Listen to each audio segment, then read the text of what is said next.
Alright, today is mailbag day. We have a package.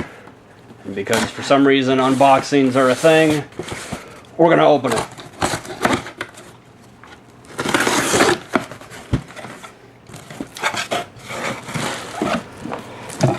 And it's a lot of wasted space.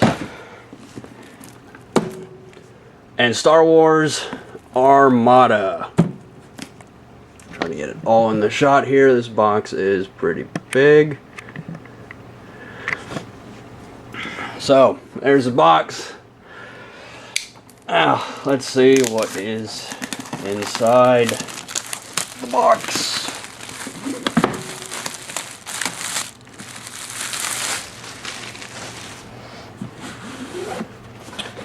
Oh, that's actually nice printed. Hard to describe what that material is. That's pretty nice though. Little display box. And that is a colossal amount of wasted space. This box really could have been a lot smaller than it is. Alright. First things first, the most interesting part about this game is the capital ships, of course. Try to get these out without doing any damage to them. The rebel ships are very small in comparison, and they're kind of thin, especially this Nebula NB1 frigate here. Let's see. Alright, first up, because they're the best, let me move the box out of the way, is the Empire. This is not the iconic Star Destroyer that we're all used to seeing, per se. This is the Victory class Star Destroyer. The Imperial class Star Destroyer that we're so used to seeing does not come out until third quarter this year. So right now this is the only Imperial Star Destroyer that the Armada game currently has.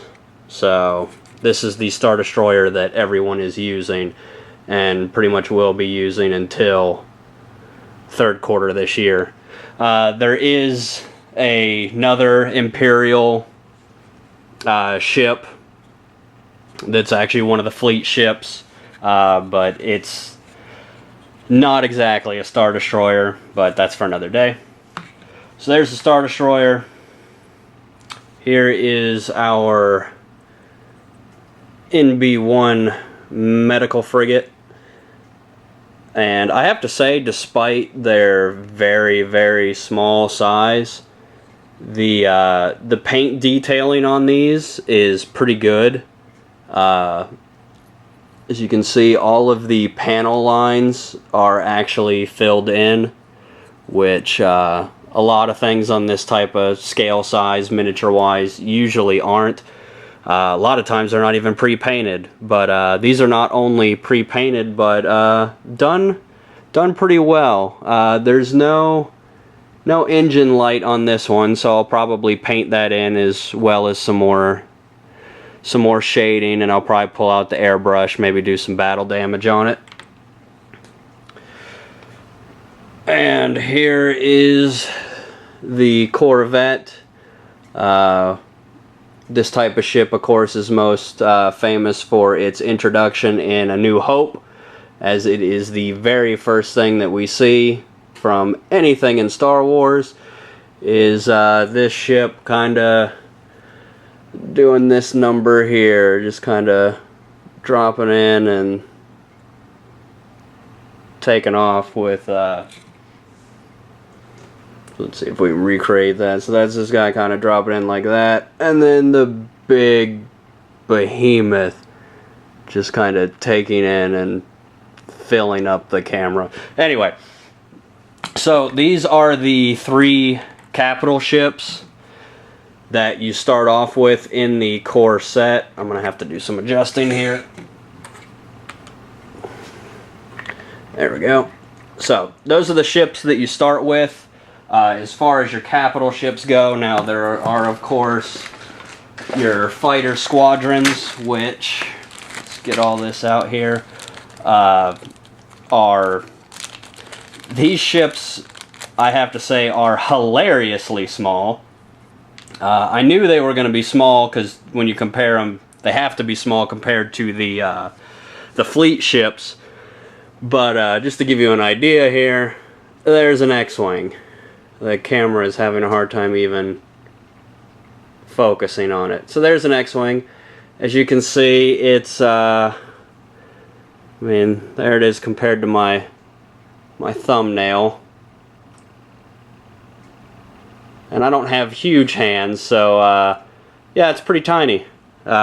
This grid here is 1-inch grid, so you're looking at about, you know, it's about ½ an inch long, about roughly ½ an inch wide, so very, very tiny. These things I will be painting. Obviously it'll be very minimalistic because there's not a whole lot that you can do there with such a tiny little ship, not a lot of real estate. So that is your starter ship, your starter squadrons for the Republic, and you get a bunch of these little guys. Let's see. So I'm pretty sure the squads are in squads of 3. So there's a squad, there's a squad, there's a squad. Yeah, so you got four squads of X-Wings included in the core set. Now we move on to the Imperials. And of course you get TIE Fighters. And once again, these guys are really puny and the camera is going to have a hard time focusing on this. Anytime now, come on. There we go. There is the TIE Fighter. And because it doesn't have the long body of the X-Wing, it is even smaller. It's probably about ½ an inch tall, but its length and width are probably only about 1/4 of an inch. These guys are really tiny. So more than likely, I will probably be hitting these guys with gray primer. I use an automotive primer for all of my painting. It seems to be the best primer out there, in all honesty. So I'll probably hit it with that or a light coat of airbrush primer. And since that's gray, I'll probably then go in and just fill in the black panels. And I do have some Gundam paint markers. I'll probably go in and try and do some black on the cockpit, and then hit the back of it with some black. There's not even really a spot for the ion engine, so there's not really going to be any engine painting on those guys. The X-Wings I will be able to do a little bit of paint on the back of the engines there. Do a little bit of weathering and then hit it with some yellow, orange, and red for the boosters. So, but again, even despite, you know, how small these things are, at least you can, well, despite what my camera's showing, you can at least tell, you know, what they're supposed to be. You know, when the camera is actually in focus, you can tell that that's supposed, you know, that's an X-Wing. You can kind of see some of the engine details. You can see the cockpit. You can see the 4 blasters coming off of the iconic opened wings. It is in attack position. So I have to say, despite its tiny little size, they are still quite detailed. Oh, we got another TIE Fighter here. So it looks like we've got 4 squadrons of X-Wings. And I'm going to guess it's probably the same for the TIE... Well, no, it looks like we got more TIE Fighters. If these are also in squadrons of 3, which it looks like they probably are because I got an even number here. So it looks like with the TIE Fighters you get 6 flights, or 6 squads. of the TIE fighters, which makes sense because that big honking Star Destroyer is, you know, it's supposed to carry a decent amount of fighters with it and would always have more. And because you have only one capital ship versus the two on the Republic side, you're going to need more fighters to compensate for that, and obviously this one ship, the Star Destroyer, is significantly more powerful than either of these ships individually. Of course, the Republic is going to have the advantage in regards to the fact that they have two fleet ships. If the Empire destroys one, they're still in the game. They've got another fleet ship going for them.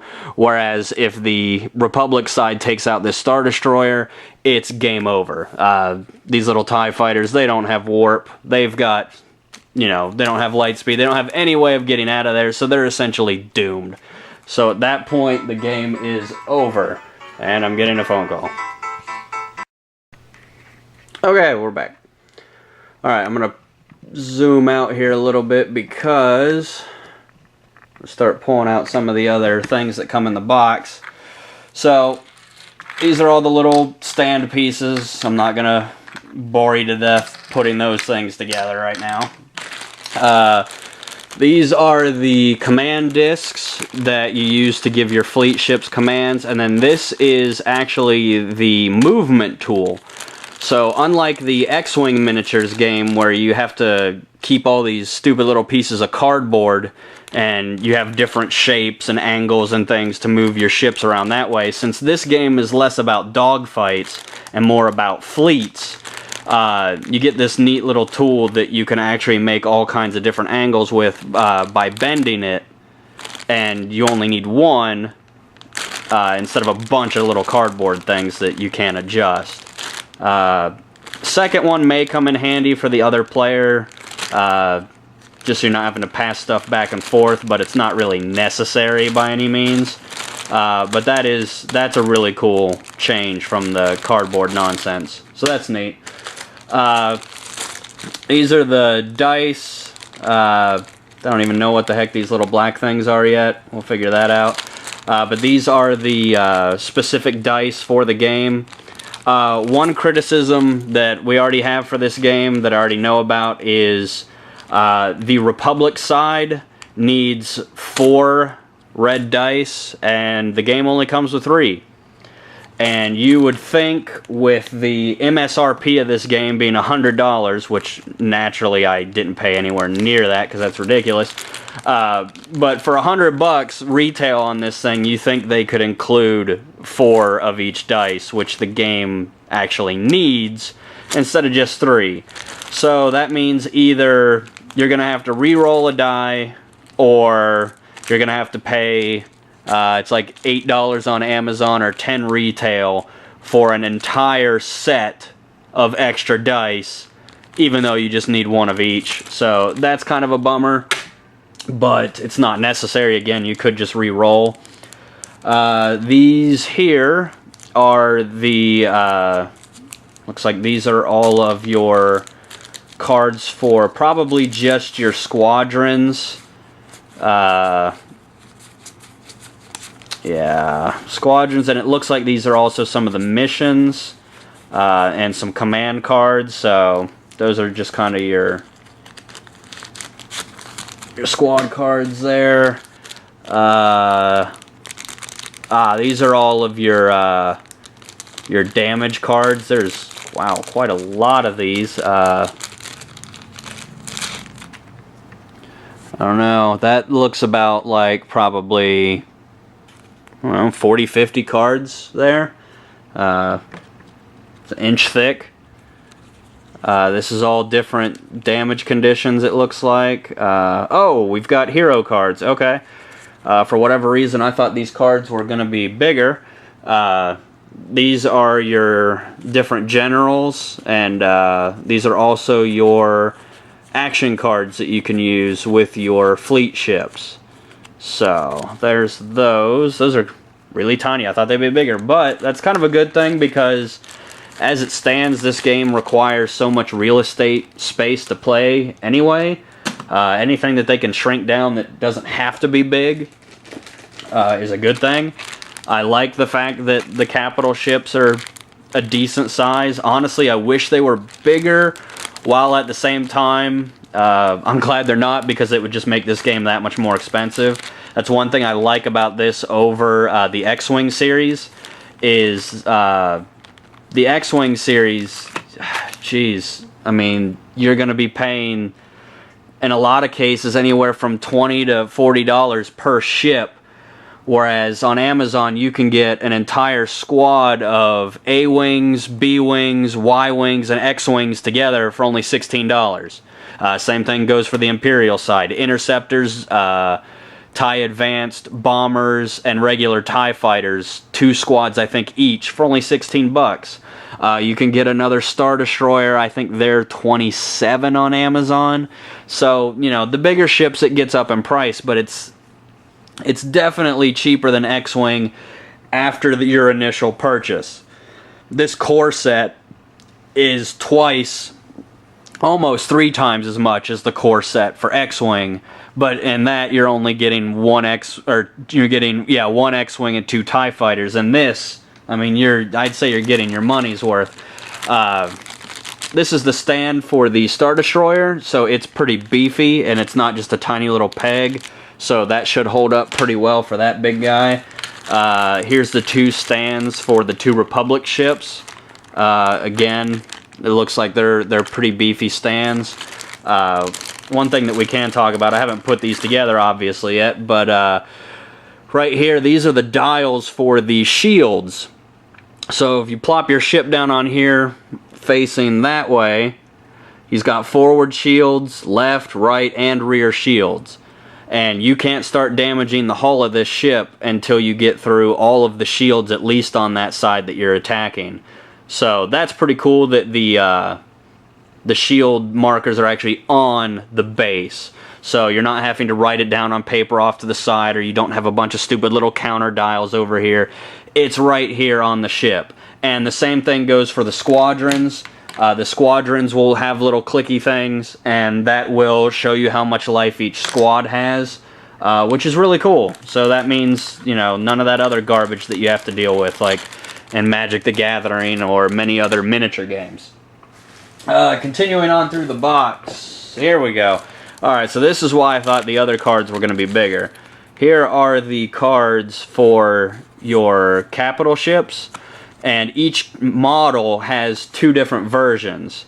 So the CR-90 Corvette from A New Hope has version A and version B, and basically the different versions, since the game is based on points, you can pay more points and it's slightly more powerful. But other than that, it's the same ship. Same thing with the Nebula B escort frigate or the support refit frigate. It's just a different version of the same ship. And then of course the same goes for the Star Destroyer. You can do the Victory 1 class or the Victory 2 class Star Destroyer. And that is the same for, at least for now, all of the capital ships in the game. Both in the core set and in the Wave 1 expansion, and will probably be in Wave 2. You can have 2 different versions of the capital ship, so when you're building your fleet together, and if you're hurting for points, you could weaken your capital ship if you had to. You'll also use those same points for your officer on your ship's upgrades, your squadrons, any upgrades for your squadrons. It's all based off the same points. So there's the empty box. That's what's left of it. So there is a lot of empty space in here. You almost get the feeling that you paid more money than you needed to, because there's a lot of empty space in this thing. But I have to say, the box is really nice. Really beautiful artwork on it, and it's high quality. It's almost like it's got a vinyl wrap, printed vinyl wrap around the box. So that's pretty cool. I like the starfield in the background. You could actually use this if you put a support in there or glued that down. You could actually use this as a kind of shadow box for your at least your bigger fleet ships. So that's kind of neat. Last thing in the box is your your rule book, and all of your, we'll call it miscellaneous cardboard garbage. This is going to be your rules of play, you know, all that standard stuff. There is a short rules reference guide. This goes, so this is the general, here's how to play the game, and this is your, okay, well this scenario happened, what do we do? Like, this is the hardcore rules of play when you're playing the game. This is what you're mostly going to refer to for rule clarifications. So that's really neat that that's in a separate book. I'm going to guess this is a flyer. Yeah, this is all of Fantasy Flight games, different games that they offer. So, whatever. Here is your cardboard miscellaneous garbage. So, you've got obstacles for the actual gameplay. You've got a space station. And there are different ways, different scenarios to play in the game, and one of them is to take control of the space station and hold it for a certain period of time. So that's your space station. I'll probably try to find a 3D printed model of one. You got various tokens and things for different aspects of the game. This is your measurement tool for distance. This determines how far your fleet ships can move and how far your squad ships can move. And those numbers determine the strength of their firepower from those distances. Kind of wish this was a plastic tool, kind of like the flight path tool.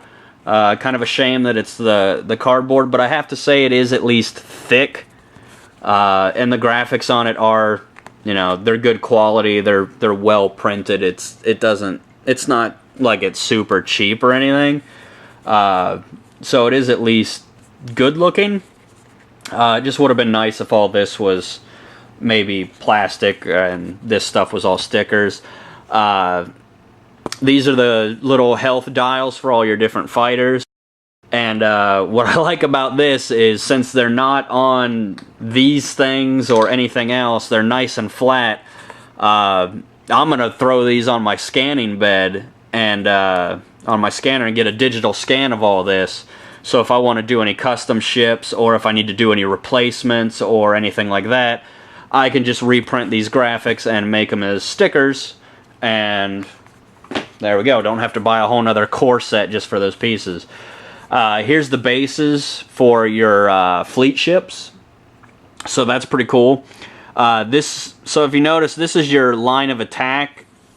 So if you were shooting up, you know, you use these guidelines. A lot of people have said that you want to probably invest in a laser level, so that you can accurately determine your attack paths. I'll probably pick a cheap one up from Harbor Freight or something.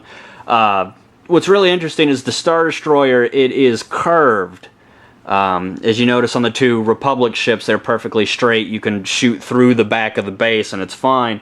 Here you can't do that. It's got some weird angles, so that'll be interesting.